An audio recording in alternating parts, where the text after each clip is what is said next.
আমরা দুনিয়ার ভিতরে শান্তির জন্য, সুখের জন্য অনেক চেষ্টা করি, কি বলেন?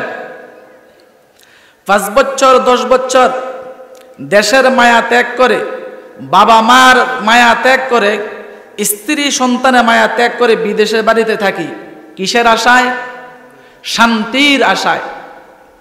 কিন্তু আমরা এমন একটা নবীর উম্মত, যেই নবী নিজের শান্তি চায় না, নিজের শান্তিকে বিসর্জন দিয়েছে। কার জন্য বলেন? একমাত্র উম্মতের জন্য। উম্মতের জন্য রাসূল করিম সাল্লাল্লাহু আলাইহি ওয়াসাল্লাম সব কিছু বিলিয়ে দিয়েছেন, তারপরও নিজের শান্তিটুকু চায় না, সে একটা উম্মত যেন জাহান্নামী না হয়। কি বলেন?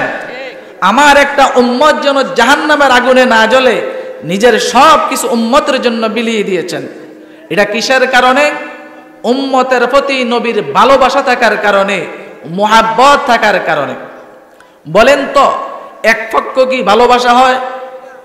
এক পক্ষ ভালোবাসতে রাজি, কিন্তু অপর পক্ষ ভালোবাসতে রাজি না, এটা কি ভালোবাসা হলো? তো নবী উম্মতকে ভালোবাসতে চায়, নবী উম্মতকে ভালোবাসা দিতে চায়, কিন্তু উম্মত ভালোবাসা দিতে জানে না।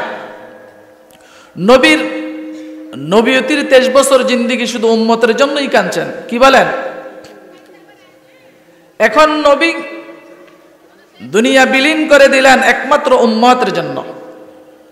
এখন এই নবী যেহেতু আমাদেরকে ভালোবেসেছেন, এখন সেই নবীকে ভালোবাসতে হবে কিনা বলেন? এখন প্রশ্ন, যদি নবীকে ভালো না বাসি, অসুবিধা কি? কি বলেন? নবীকে ভালোবাসলে সুবিধা কি আর অসুবিধা কি? হযরতে আনাস রাদিয়াল্লাহু তাআলা আনহু বলেন, মুহাম্মদ আরবি সাল্লাল্লাহু আলাইহি ওয়াসাল্লাম বললেন, আমার সাহাবায়ে কেরাম, আমার উম্মতেরা, তোমরা ততক্ষণ পর্যন্ত পরিপূর্ণ মুমিন হইবা না যতক্ষণ না তোমাদের মাতা পিতা, তোমাদের সন্তানাদি, ধন দৌলত, টাকা পয়সা, বাড়ি গাড়ি, দুনিয়ার জান মাল সব কিছুর চেয়ে যদি আমার নবীর মুহাব্বতটা তোমাদের অন্তরে বেশি না হয়, ততক্ষণ পর্যন্ত তোমরা পরিপূর্ণ মুমিন হইবা না। এখন যদি পরিপূর্ণ মুমিন না হইয়া কবরে যাই, জান্নাতে যাওয়া যাবে? কথা বলেন। জান্নাতে যাওয়া যাবে না। আর যদি পরিপূর্ণ মুমিন হইয়া কবরে যাইতে চাই, তাহলে দুনিয়ার সব কিছুর চেয়ে মুহাম্মদ আরবি সাল্লাল্লাহু আলাইহি ওয়াসাল্লামকে বেশি ভালোবাসতে হবে, মুহাব্বত করতে হবে। কি বলেন? এই জন্য নবীজি হাদিসের ভিতরে বলেন, ক্বালা রাসূলুল্লাহি সাল্লাল্লাহু আলাইহি ওয়াসাল্লাম, লা ইউমিনু আহাদুকুম হাত্তা আকুনা আহাব্বা ইলাইহি মিন ওয়ালিদিহি ওয়া ওয়ালাদিহি ওয়ান নাসি আজমাইন। তোমরা তোমাদের মাতা পিতা, তোমাদের সন্তানাদি, ধন দৌলত, টাকা পয়সা, বাড়ি গাড়ি, এমনকি তোমাদের জীবন থেকে যদি আমার নবীর মুহাব্বত বেশি না হয় অন্তরের ভিতরে, পরিপূর্ণ মুমিন হইতে পারবে না। মজলিসের ভিতরে হযরত ওমর ফারুক রাদিয়াল্লাহু তাআলা উপস্থিত। হযরত ওমর রাদিয়াল্লাহু তাআলা কে জিজ্ঞাসা করল নবীজি, হে ওমর, তুমি কি তোমার জীবনের চেয়ে আমাকে বেশি মুহাব্বত করো, ভালোবাসো? সাহাবীদের অভ্যাস ছিল, অন্তরে যা ছিল মুখেই তা ছিল, অন্তরের কথাটা মুখে প্রকাশ করত, কিন্তু মুখে একরকম, অন্তরে অন্যরকম, এমন ভাষা প্রকাশ করত না। হযরত ওমর ফারুক বলেন, না ইয়া রাসূলুল্লাহ, আমি আমার জীবনের চেয়ে আপনাকে বেশি মুহাব্বত করি না, আমি আমার জীবনের চেয়ে আপনাকে ভালোবাসি না। আল্লাহর নবী জানায়া দেন, হে ওমর, এখনো তুমি পরিপূর্ণ মুমিন হইলা না। ওমরকে বলে, হযরত ওমর ফারুক একটু চিন্তা করে বলল, হ্যাঁ ইয়া রাসূলুল্লাহ, আমি এবার চিন্তা করেছি, আমার জীবনের চেয়ে আপনাকে বেশি মুহাব্বত করি। জোরে কন্না সুবহানাল্লাহ। আল্লাহ নবী তখন জানাইয়া দিলেন, আল আনা ইয়া ওমর, এ ওমর, এখন তুমি পরিপূর্ণ মুমিন হইলা। জোরে জোরে কন সুবহানাল্লাহ। তাহলে পরিপূর্ণ মুমিন হইতে হলে জীবনের চেয়ে কি করতে হবে? নবীকে বেশি ভালোবাসতে হবে। আমি সরাসরি আলোচনার ভিতরে চলে যাব। তো এই প্রসঙ্গেই আল্লাহ রাব্বুল আলামিন সূরা তাওবার 9 নম্বর 24 নম্বর আয়াত কারিমা নাজিল করেছেন। এই আয়াত আল্লাহ রাব্বুল আলামিন কেন নাজিল করলেন তার পিছনে একটা উদ্দেশ্য আছে। মুহাম্মদ আরবি সাল্লাল্লাহু আলাইহি সাল্লাম যখন মক্কা থেকে মদিনায় হিজরত করার ওয়ার্ডার আসলো, মক্কা থেকে মদিনায় হিজরত করতে হবে, হিজরত করা ফরজ,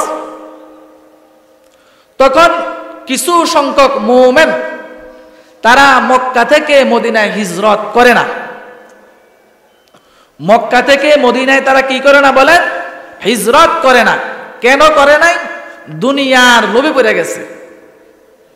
এখন নিজের বাড়ি ঘর, টাকা পয়সা, বিবি বাল বাচ্চা, মা বাবা, ব্যবসা বাণিজ্য ফালাই কি মদিনা চলে যাব? এই মায়ার কারণে তারা হিজরত করতে পারে না। এই প্রসঙ্গেই আল্লাহ রাব্বুল আলামিন এই আয়াত কারিমা নাজিল করেছেন।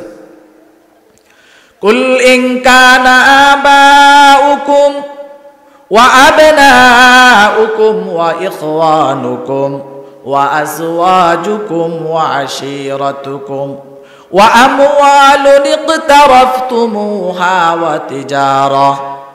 ওয়া তিজারাতুন তাখশাউনা কাসাদাহা ওয়া মাসাকিনু তারদাউনাহা আহাব্বা ইলাইকুম মিনাল্লাহি ওয়া রাসূলিহি ওয়া জিহাদিন ফি সাবিলিহি ফাতারাব্বাসু হাত্তা ইয়াতিয়াল্লাহু বিআমরিহি ওয়াল্লাহু লা ইয়াহদিল কওমাল ফাসিকিন। আল্লাহ রাব্বুল আলামিন আল্লাহর নবীকে জানায়া দেন, হে নবী আপনি তাদেরকে জানায়া দেন, কাদেরকে?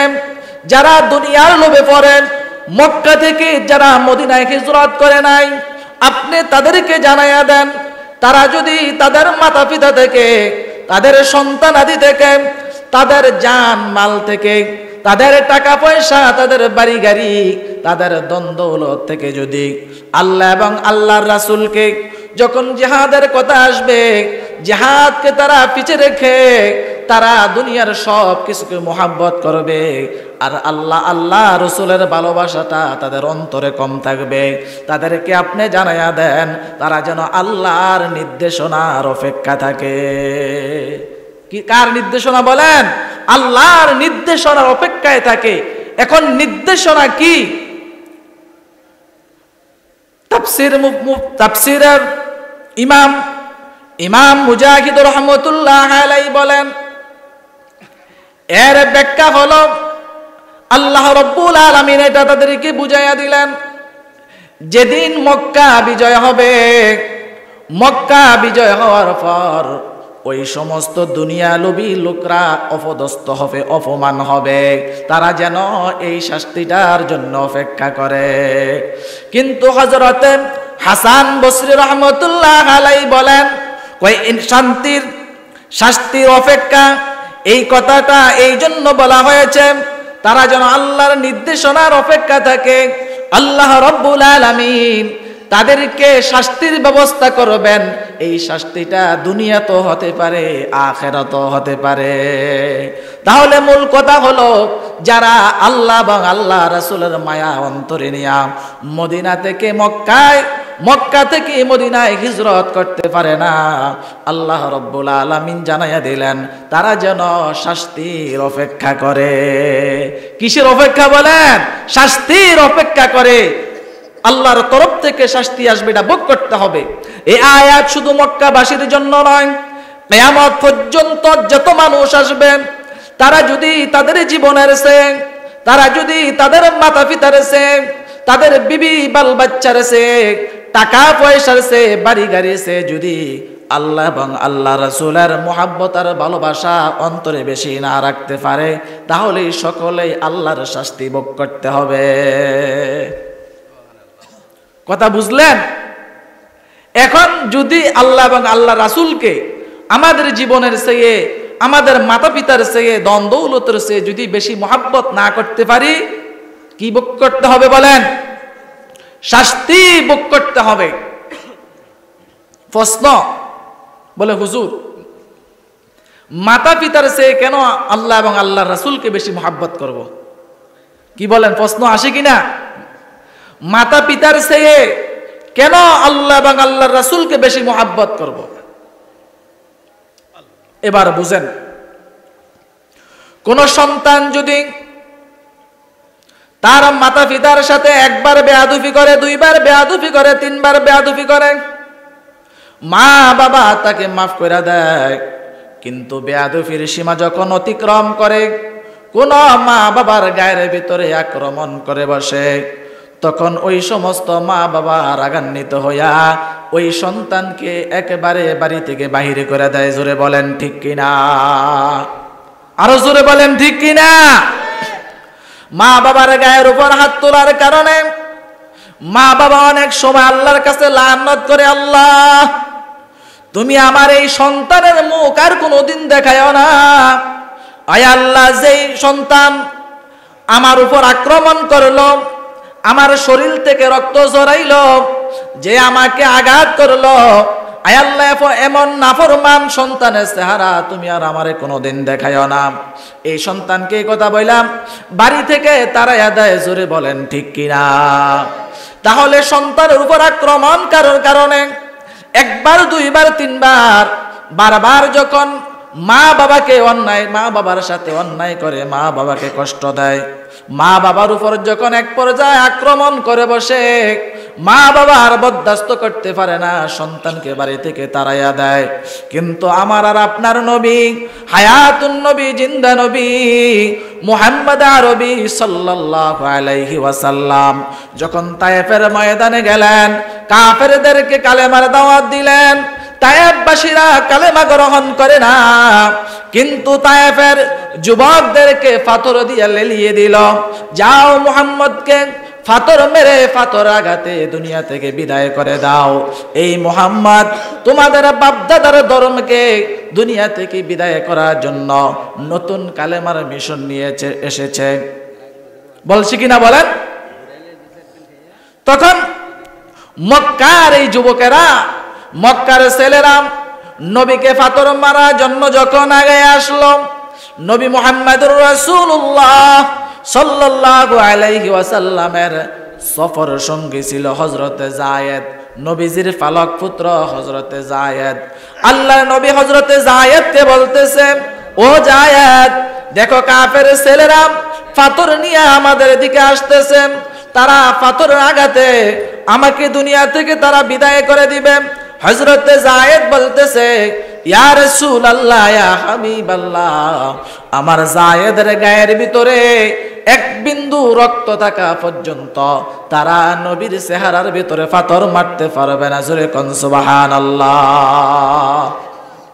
হযরতে যায়েদ কাফেরদের ছেলেদেরকে বলল, ও কাফের ছেলেরা, তোমরা কেন নবীর উপর পাথর মারবা? কয়, মুহাম্মদ আমাদের বাপদাদার ধর্মের ভিতরে চুনকালি মারার জন্য এসেছে, আমরা মুহাম্মদকে পাথর আঘাতে দুনিয়া থেকে বিদায় করে দেব। হযরতে যায়েদ বলতেছেন, এ কাফের ছেলেরা শোনো, তোমরা যদি পাথর মারতেই চায় তাহলে আমার যায়েদের গায়ের পাথর মারো, কিন্তু আমার নবীর গায়ের ভিতরে এক গাছা পাথর মারিও না। কাফের সন্তানরা ডাক দিয়া বলে, ও যায়েদ, আমরা তো তোমাকে পাথর মারার জন্য আসি নাই, আমরা তো মুহাম্মদকে পাথর মারার জন্য এসেছি। এই কথা বলে পাথর মারা শুরু করে দিল। আল্লাহর নবীকে হযরতে যায়েদ এইভাবে বুকে জড়াইয়া যায়েদের ফিটটা কাফেরদের ছেলেদের দিকে দিয়া দিল। কাফের ছেলেরা বৃষ্টির মতো পাথর মারা শুরু করে দিল। সমস্ত পাথরগুলা হযরতে যায়েদের গায়ের ভিতরে পড়ল। পাথর মারতে মারতে মারতে মারতে হযরতে জায়েদের শরীর থেকে রক্ত ঝরতে ঝরতে এক পর্যায়ে হযরতে জায়েদ জমিনের ভিতরে বেহুশ হইয়া পড়ে যায়। এবার আল্লাহর নবী ধরা খেয়ে গেল। আল্লাহর নবীকে পাথর মারা শুরু করে দিল। একবার নয়, দুইবার নয়, আল্লাহর নবী 3 বার বেহুশ হয়েছে। শরীর মুবারক থেকে রক্ত ঝরঝর করে জমিনের ভিতরে পড়তেছে। এমন অবস্থায় আল্লাহ রাব্বুল আলামিন সাইয়্যিদুনা জিবরাইল আলাইহিস সালাতু ওয়াস সালামকে পাঠাইলেন। জিবরাইল আইসা আল্লাহর নবীকে সালাম দিয়া বলে, ইয়া রাসূলুল্লাহ, ইয়া হাবিবাল্লাহ, আমি জিবরাইল এসেছি, আপনি একটু আল্লাহর কাছে বদদুয়া করেন। আল্লাহ রাব্বুল আলামিন আমাকে 600 ডানা দিয়েছে, সবগুলা ব্যবহার করব না, মাত্র 2টা ডানা ব্যবহার করব। তায়েফের চতুর্দিকে যেই পাহাড়গুলা আছে, এই পাহাড়গুলা একসাথে কইরা এই তায়েফবাসীকে একবারে জমিনের ভিতরে খতম করে দিব। জিবরাইল আলাইহিস সালাতু ওয়াস সালাম এমন ভয়াবহ বিপদের কথা যখন শুনাইলেন, আল্লাহর নবী বসা থেকে দাঁড়াইয়া গেলেন। দাঁড়াইয়া বলতেছে, এবার আল্লাহর কাছে দোয়া করে, আল্লাহুম্মা ইহদিল কওম ফাইন্নাহুম লা ইয়ালামুন। আয় আল্লাহ, আমার কওমের লোকেরা তারা বুঝে না, তারা না বুঝে আমাকে পাথর মেরেছে। আয় আল্লাহ, তুমি যদি তাদেরকে ধ্বংস করে দাও, তাহলে আমি কার কাছে কালেমার দাওয়াত প্রচার করব? আয় আল্লাহ, তুমি যদি তাদেরকে ধ্বংস করে দাও, তাহলে কেন রহমাতাল লিল আলামিন বানায় আমাকে পাঠাইলা? আয় আল্লাহ, আমার কওমকে তুমি হেদায়েত দিয়া দাও, তাদেরকে ধ্বংস করো না। তারা যদি কালেমা গ্রহণ না করে, কিন্তু একদিন না একদিন তাদের বংশ থেকে কালেমা গ্রহণ করবে। জোরে কোন সুবহানাল্লাহ। ও দুনিয়ার মুসলমান, আমি মূলত বুঝাইতে চাই, মা বাবাকে আক্রমণ করার কারণে মা বাবা সন্তানকে বাড়ি থেকে বাহির করে দেয়। মা বাবার গায়ে হাত উঠানোর কারণে মা বাবাকে সন্তানকে মা বাবা বাড়ি থেকে তাড়াইয়া দেয়। কিন্তু আল্লাহর নবীকে রক্তে রঞ্জিত করার পর উম্মতের জন্য নবী বদদুয়া করে নাই। জোরে বলেন ঠিক কিনা? তাহলে বলেন, নবী কি সবচেয়ে আমাদের আপন, না মা বাবা আমাদের আপন? মা বাবা অতি আপন, না নবীজি আমাদের আপন? দ্বিতীয় নাম্বার, কিয়ামতের ময়দানে কঠিন মুসিবতের সময় মানুষ যখন একটা নেকের জন্য জান্নাতে যাইতে পারবে না, তখন ছেলে সন্তানগুলা মার কাছে যা বলবে, মা আমাকে একটা নেক দাও, একটা নেক দাও, একটা নেকের জন্য আমি জান্নাতে যাইতে পারি না।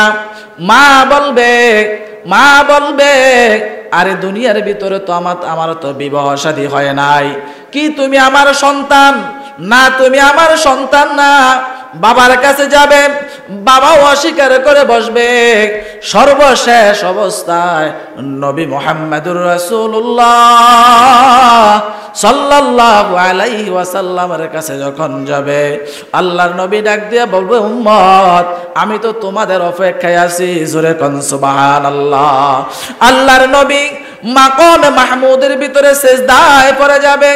মুফাসসিরিনে কেরাম লেখেন যে দুনিয়ার শুরু থেকে কিয়ামত পর্যন্ত যত মানুষ আল্লাহর ইবাদত করেছে, আল্লাহর গুণগান করেছে, কিন্তু নবীজি মাকামে মাহমুদের ভিতরে এমন এক সিজদা দিবে, যেই সিজদার মাধ্যমে তামাম পৃথিবীর সমস্ত মানুষ যেই পরিমাণ আল্লাহর গুণগান করেছে, এক সিজদায় নবীজি এর চেয়ে বেশি আল্লাহর তাসবিহ আদায় করবে। জোরে কোন সুবহানাল্লাহ। আল্লাহ রাব্বুল আলামিন বলবেন, হাবিব আপনি মাথা উঠান, মাথা উঠান। আল্লাহর নবী মাথা উঠাবে, তারপর বলবেন, হাবিব আপনি কি চান? আপনি যা চান আমি আপনাকে তাই দান করব, যতক্ষণ পর্যন্ত আপনি সন্তুষ্ট না হন। আল্লাহর নবী ডাক দিয়া বলবে, আয় আল্লাহ, একটা উম্মত যখন জাহান্নামে থাকবে, যতক্ষণ পর্যন্ত আমার প্রত্যেকটা উম্মত জাহান্নাম থেকে জান্নাতে যাবে, জান্নাতে যাওয়া না পর্যন্ত আমি নবী সন্তুষ্ট হব না। জোরে কোন সুবহানাল্লাহ। তাহলে ময়দানে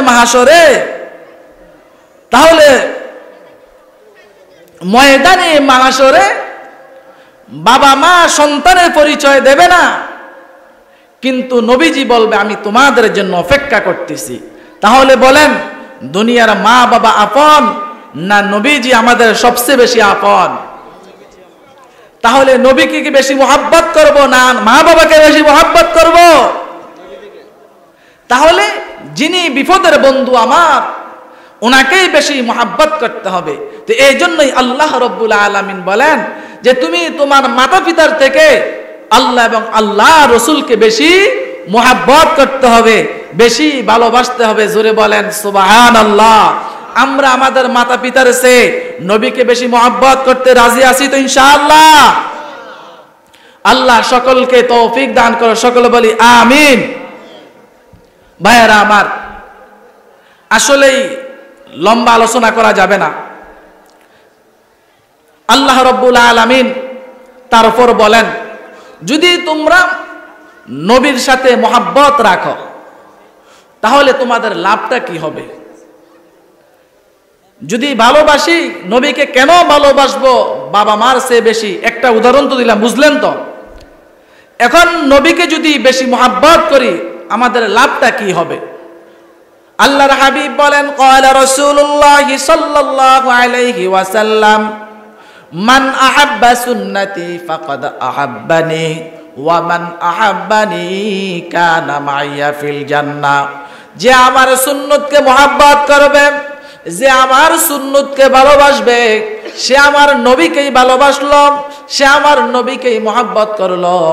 যে আমার নবীকে মোহাব্বত করলো সে জান্নাতে যাবে। জোরে কোন সুবহানাল্লাহ। তাহলে নবীকে ভালোবাসলে জান্নাত পাওয়া যাবে। কি বলেন? নবীজিকে ভালোবাসলে কি পাওয়া যাবে? জান্নাত পাওয়া যাবে। নবীজির এক সাহাবী এই হাদিস শোনার পর দেখেন সে কি করলেন, দুনিয়ার ভিতরে প্রমাণ রেখে গেলেন যে আমি দুনিয়ার ভিতরে আমার জীবনের চেয়ে, আমার স্ত্রীর চেয়ে আমি বেশি আল্লাহ এবং আল্লাহর রাসূলকে মোহাব্বত করি। সাহাবীর নাম হযরতে বুরাইদা আসলামী। নবীজি মসজিদে নববীর ভিতরে বসা সাহাবায়ে কেরামদেরকে নিয়া, আপনার কি কষ্ট হইতেছে? আরো তো দুইজন আছে বক্তা। বুরাইদা আসলামী নবীজি সাহাবায়ে কেরামদেরকে নিয়ে বসা। এমন সময় আল্লাহর নবী লক্ষ্য করে দেখতেছে অনেক দূর থেকে একটা লোক আসতেছে। দূর থেকে তার চেহারাটা চিনা যায় না। এখন নবীজি সাহাবায়ে কেরামদেরকে বলতেছে ওই যে আগন্তুক সাহাবীকে, সেই জন্য আমার কাছে অতি তাড়াতাড়ি আসতে পারে, রাস্তাটা একটু পরিষ্কার করে দাও। আসার পরে দেখতেছে পরিচিত সাহাবী বুরাইদা আসলামী। নবী জিজ্ঞাসা করলো বুরাইদা নাকি? বলল হ্যাঁ ইয়া রাসূলুল্লাহ, আমি বুরাইদা। তো এত পেরেশানি হইয়া নবীর দরবারে আসলা কেন? হযরতে বুরাইদা আসলামী ডাক দেয়া বলে ইয়া রাসূলুল্লাহ, ইয়া হাবিবাল্লাহ, আমি দীর্ঘদিন যাবত একটা মাসালা নিয়ে আমি ভুগতেছি। কয় মাসালাটা কি? আমি নবীর মুখে শুনেছি ক্বালা রাসূলুল্লাহ সাল্লাল্লাহু আলাইহি ওয়াসাল্লাম আন-নিকাহু মিন সুন্নতি ফামার রাগিবা আনহু ফালাইসা মিন্নি। বিবাহ হলো নবীর সুন্নত, যে ইচ্ছা করে বিবাহকে অ্যাঙ্কার করলো সে নবীর উম্মতে না। জোরে কন্না নাউজুবিল্লাহ। ইয়া রাসূলুল্লাহ, এখন এই হাদিস শোনার পর আমি মদিনার কয়েক জায়গায় প্রস্তাব দিলাম। আমি একজন মুহাজির সাহাবী, আবার কালো, মদিনায় ঘর নাই, বাড়ি নাই, টাকা নাই, পয়সা নাই, কিন্তু আমার কাছে তো মেয়ে বিয়া দেওয়ার জন্য কেউই রাজি হয় না। এখন আপনার কাছে এই পরামর্শের জন্য এসেছি, বিবাহ যদি করা লাগে কিভাবে করব, আর যদি না করলেই চলে, না হলে করলাম না। বুঝেন না? নবীজি এই সাহাবীর মনের ব্যথাটা শুনা নবীজি একটা প্রস্তাব দিল। এ বুরাইদা আসলামী, শোনো, তুমি বাহির হইয়া যাও, যায়া মদিনার আশেপাশে তালাশ লাগাও। লাখের ভিতরে 1 নাম্বার জমিদার, মেয়ের বাবাটা লাখের ভিতরে 1 নাম্বার জমিদার হইতে হবে, মেয়েটা লাখের ভিতরে 1 নাম্বার সুন্দরী হইতে হবে। মেয়েটা লাখের ভিতরে 1 নাম্বার দিনদার হইতে হবে। এই 3 গুণে গুণান্বিত যেই মেয়ের সন্ধান তুমি পাইবা, ওই মেয়ের বাবাকে সালাম দিয়া বলবা, তোমার মতো নিরহ সাহাবীকে যেন ওই জমিদার বাড়ি জামাতা বানায় নেয়। জোরে কোন সুবহানাল্লাহ।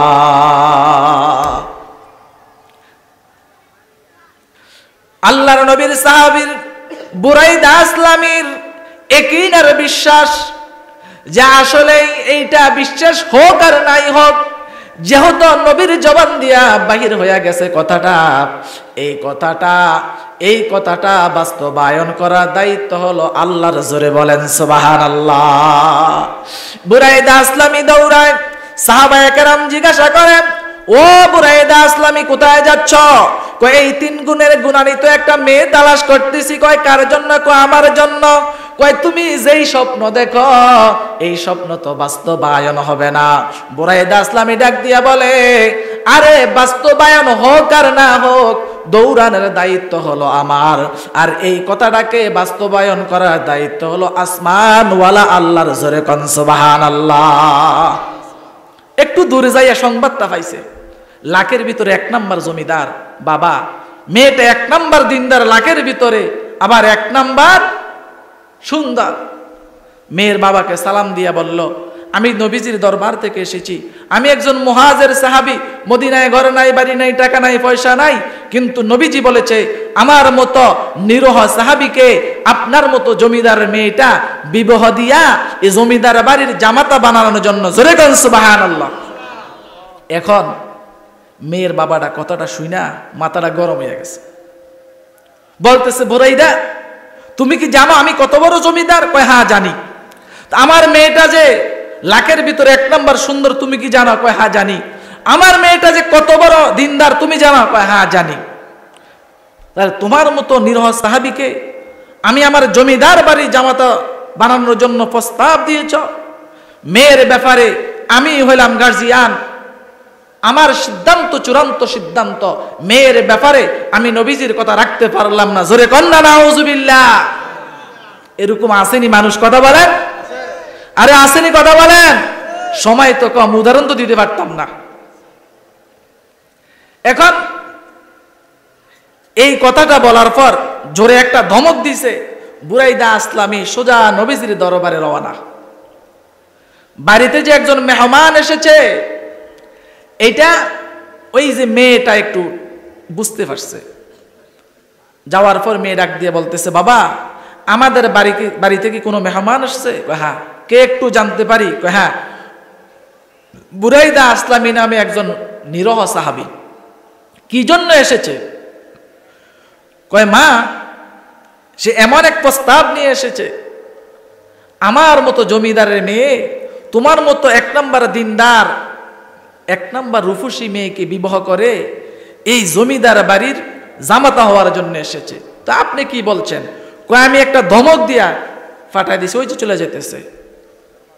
কয় মা তুমি এই মেয়ের ছেলের ব্যাপারে কি জানো?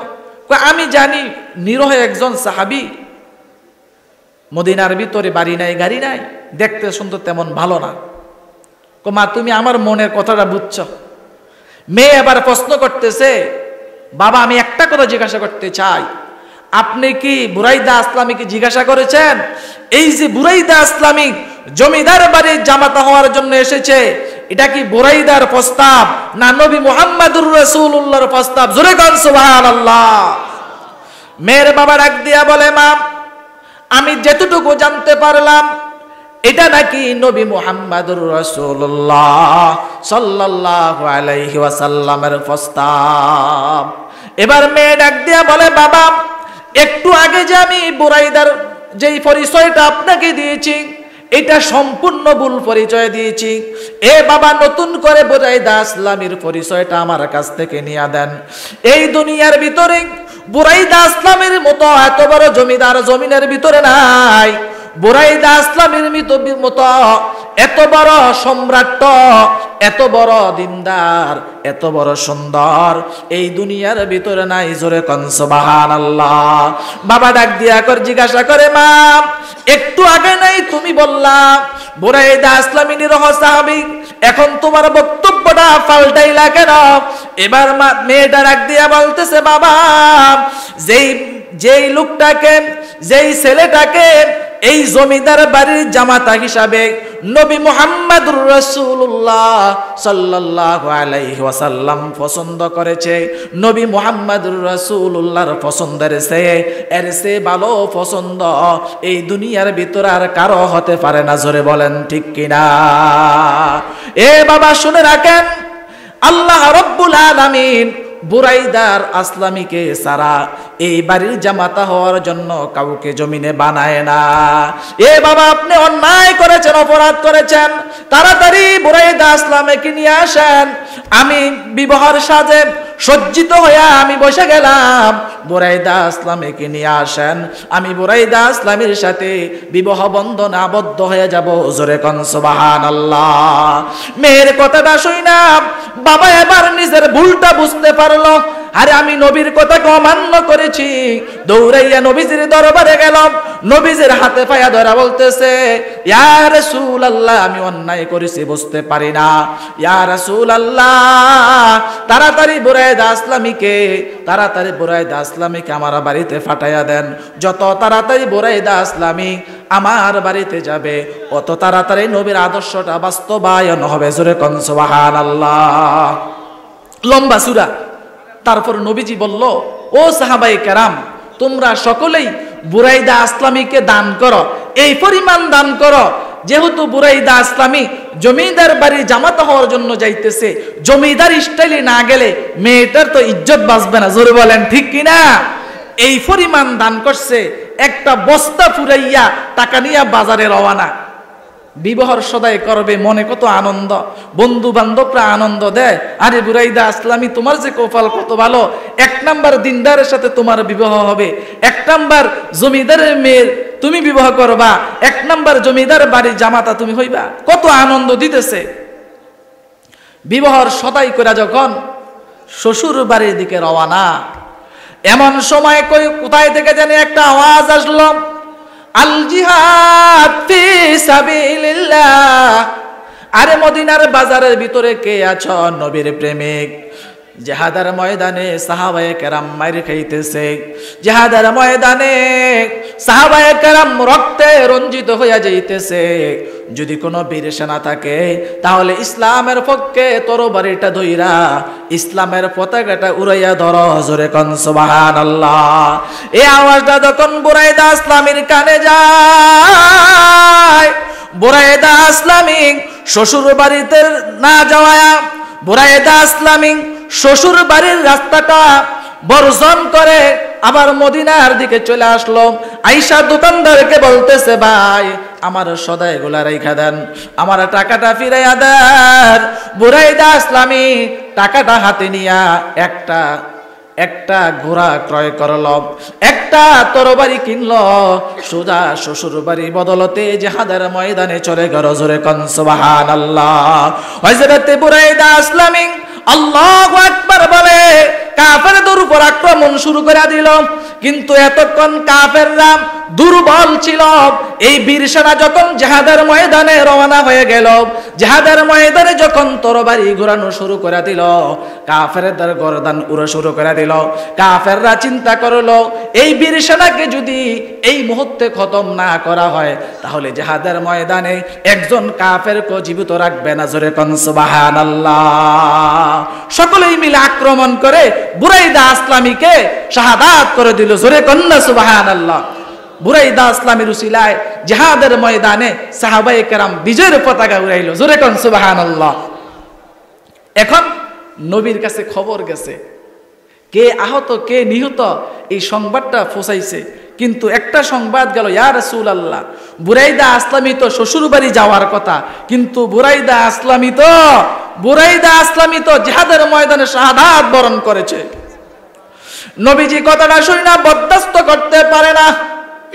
নবীজি বলতেছে, ও আমার সাহাবায়ে কেরাম তোমরা কেউ বুরাইদা আসলামীর লাশটা উঠাইবা না, আমি নিজের হাতে বুরাইদা আসলামীর লাশটা উঠাবো, আমি নিজের হাতে বুরাইদা আসলামীকে কাফন পরাবো, আমি নিজের হাতে বুরাইদা আসলামীকে জানাজা দিব। জোরে কোন সুবহানাল্লাহ। আল্লাহর নবী বুরাইদা আসলামীকে জানাজা দেবে, সমস্ত সাহাবায়ে কেরাম কাঁদতেছে, আল্লাহর নবীও কান্দে। হযরতে বুরাইদা আসলামীর জানাজা পড়ানোর জন্য ইমামতির স্থানে নবীজি যাবে, কিন্তু নবীজি পায়ে না আগাইয়া এই উত্তপ্ত বালুর ভিতরে হাতের কোনগুলা লাগাইয়া ক্রলিং কইরা সামনে আগাইতেছে। এই দৃশ্যটা দেইখা সাহাবায়ে কেরাম প্রশ্ন করলো, ইয়া রাসূলুল্লাহ, উত্তপ্ত বালু পায়ে না হাইটা হাতের কোন দিয়া কেন আগাইতেছেন? আল্লাহ নবী ডাক দিয়া বলেন, ও আমার সাহাবায়ে কেরাম, আমি নবীতির চোখে যা দেখি তোমরা তা দেখো না। এই মজলিসের ভিতরে বুরাইদা আসলামীর জানাজার ভিতরে এই পরিমাণ ফেরেশতা এসেছে, আমি নবী যেই জায়গার ভিতরে ফাড়া দেই আমার ফাটা লাইগা ফেরেশতারা পড়া যায়। ফেরেশতাদের ইহতিরামের কারণে পা ব্যবহার না করে আমি হাত ব্যবহার করলাম। জোরে কোন সুবহানাল্লাহ। এ মুসলমান, এই কথাটাই বলতে চাই, ইসলাম তো এইভাবে আসে না, ইসলাম হেঁটে হেঁটে আমাদের কাছে আসে নাই।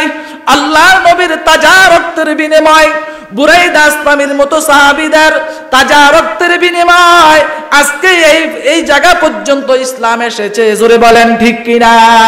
ও মুসলমান, কিয়ামতের ময়দানে যদি বুরাইদা আসলামী ডাক দিয়া বলে, ও নবীর সাহাবীরা, বিবাহর বদলতে নিজের জীবনকে দিয়ে দিলাম ইসলামকে কায়েম করার জন্য, তোমরা ইসলামের জন্য কে কি করেছ বলেন? বুরাইদা আসলামীর মতো সাহাবীর সামনে আমাদের মুখ দেখাইতে পারবো কিনা? এ মুসলমান, এই মজলিসের ভিতরে কে আছেন এই বুরাইদা আসলামীর ভালোবাসা নিয়া? আয় আল্লাহ, বুরাইদা আসলামী এক নাম্বার জমিদার মেয়েকে বিবাহ না কইরা ইসলামটাকে কায়েম করার জন্য মুসলমানের পক্ষে জিহাদের ময়দানে তরবারিটা ধইরা জিহাদের ময়দানে মুসলমানের বিজয়ের পতাকা উড়িয়েছে। আয় আল্লাহ, কিয়ামতের ময়দানে বুরাইদা আসলামীর সাথে আমাদের হাসর করাইয়া দিও। এমনে মনে এই চিন্তাটা কইরা আজকে যে মসজিদের উদ্যোগে মাহফিল, এই মসজিদের জন্য কে আছেন এই মজলিসের ভিতরে যে বুরাইদা আসলামীর ভালোবাসা অন্তরে নিয়া আমি মসজিদের জন্য ৫,০০০ টাকা কোরবানি দেব? হাতটা উঠায় দেখাইয়া দেন। আছেন এই মাঠের ভিতরে? আল্লাহ রাব্বুল আলামিন অন্য আয়াতে বলেন, নবীজির একজন সাহাবী হযরতে সাওবান রাদিয়াল্লাহু তাআলা নবীজির মজলিসের ভিতরে বসা, হঠাৎ তার মাথায় চিন্তা আসলো, যদি নবীজি দুনিয়ার ভিতরে না থাকে তাহলে আমি কিভাবে থাকব? চেহারাটা মলিন, নবীজি আইসা দেখতেছে তার চেহারা মলিন। নবীজি জিজ্ঞাসা করলো, সাওবান, তোমার চেহারা মলিন কেন? নবী বলতেছে, সাওবান বলতেছে, ইয়া রাসূলুল্লাহ, হঠাৎ করে আমার মাথায় চিন্তা আসলো, যদি আপনি জমিনের ভিতরে না থাকেন কাকে নিয়ে আমি দুনিয়ার ভিতরে থাকব? হযরতে সাওবানের এই ভালোবাসা দেইখা আল্লাহ রাব্বুল আলামিন কোরআন আয়াত নাজিল করে দেন, ওয়া মান ইউতিইল্লাহা ওয়ার রাসূলা ফাউলাইকা মাআল্লাযীনা আন'আমাল্লাহু আলাইহিম মিনান নাবিয়্যিনা ওয়াস-সিদ্দীকিনা ওয়াশ-শুহাদা'i ওয়াস-সালিহিন ওয়া হাসুনা উলাইকা রাফিকা। যারা নবীদেরকে মুহাব্বত করবে, সাহাবায়ে কেরামদেরকে মুহাব্বত করবে, কিয়ামতের ময়দানে নবীদের সাথে, শুহাদায়ে কেরামের সাথে, সালিহিনদের সাথে তাদের হাসর হবে। জোরে কোন সুবহানাল্লাহ। নবীর মুহাব্বত অন্তরে নিয়া, সাহাবায়ে কেরামের মুহাব্বত অন্তরে নিয়া এই মাঠের ভিতরে কে আছেন এই মসজিদের জন্য? হুজুর, আমি ৫,০০০ টাকা দেব, আল্লাহর কাছে দোয়া করে যাব আল্লাহ যেন কিয়ামতের ময়দানে নবীদের সাথে হাসর করায় দেয়। জোরে বলেন না সুবহানাল্লাহ।